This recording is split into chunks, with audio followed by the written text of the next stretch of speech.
selfish ghost.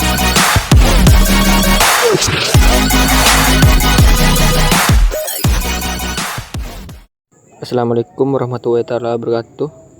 Saya akan menjelaskan makalah yang berjudul Sumber Pemikiran, Sejarah Kemunculan dan Peran Negara dalam Perkembangan Politik Kapitalis. Baik, saya akan membahas tentang sumber pemikiran politik ekonomi kapitalis. Sistem ekonomi kapitalis didasari oleh satu pandangan awal yang mengatakan bahwa kelangkaan relatif akan barang dan jasa untuk memenuhi kebutuhan adalah masalah yang mendasar. Artinya bahwa tidak tercukupinya kebutuhan akan barang dan jasa untuk memenuhi kebutuhan setiap manusia yang senantiasa muncul dan bermacam-macam diri pada manusia. Ini merupakan masalah ekonomi masyarakat. Kapitalisme sebagai sistem tidak muncul secara tiba-tiba, melainkan hasil dari perkembangan pemikiran filsafat, ekonomi, dan politik. Salah satu sumber utama pemikiran kapitalisme adalah karya-karya Adam Smith, terutama dalam bukunya The Wealth of Nations tahun 1776. Smith mengusulkan prinsip laissez-faire, yaitu gagasan bahwa ekonomi akan berjalan optimal jika tidak banyak campur tangan dari pemerintah. Kemudian, sejarah kemunculan kapitalisme sebagai sistem ekonomi dan politik. Kapitalisme pertama kali muncul di Eropa pada abad ke-16. Paham kapitalisme ini awal munculnya berawal dari perjuangan terhadap kaum feodal. Kapitalisme di Eropa muncul dari pemikiran kaum ilmiah yang awalnya berpikir untuk mensejahterakan kaum buruh.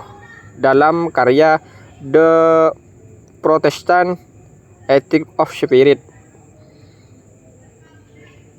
munculnya kapitalisme ini erat sekali dengan semangat religius, terutama kaum Protestan. Kemudian pendapat dari Weber didukung oleh Martin Luther King Jr. mengungkapkan bahwa lewat perbuatan dan karya baik manusia dapat menyelamatkan diri dari kutukan abadi. Selain itu, ada juga pendapat dari Benjamin Franklin dengan motto yang terkenal, yakni Time is Money, bahwa manusia hidup untuk bekerja keras dan memupuk kekayaan. Dan kemudian peran negara dalam perkembangan ekonomi kapitalis. Politik ekonomi kapitalis adalah kebijakan dan tindakan negara dalam mengatur kehidupan ekonomi berdasarkan prinsip-prinsip kapitalisme seperti pasar bebas, kepemilikan pribadi, dan persaingan usaha. Dalam sistem ini, negara tidak sepenuhnya lepas tangan, tetapi memiliki peran tertentu untuk menciptakan lingkungan ekonomi yang stabil dan kondusif bagi kebutuhan kapitalisme. Menjamin kepemilikan pribadi, negara berperan melindungi hak milik pribadi, hak atas tanah, modal, maupun kekayaan intelektual. Menetapkan aturan main pasar. Negara menetapkan regulasi dasar untuk menjaga persaingan sehat seperti hukum anti monopoli, perlindungan konsumen, hak buruh. Ya, itu saja yang bisa saya sampaikan.